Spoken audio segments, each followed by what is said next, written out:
sinabihan ko siya na there is an attempt to link him to the missing Sambugueros case. So sabi niya that is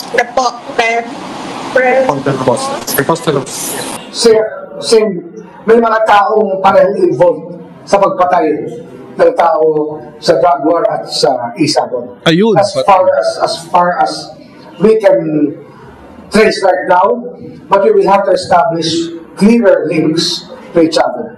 Ang connect, mga kababayan, hindi sa Isabong mismo. Ang connect ay doon sa mga tsumugi, yung mga hitman. At hindi rin humalabong isipin, mga kababayan, na talagang involved dito si Rodrigo Duterte or konektado yung war on drugs dito sa Isabong. Kasi pinrotektahan ni Digong yung Isabong. Pinrotektahan niya simula pandemic hanggang matapos ang kanyang termino. 3 taon din yun, 2020 hanggang 2022.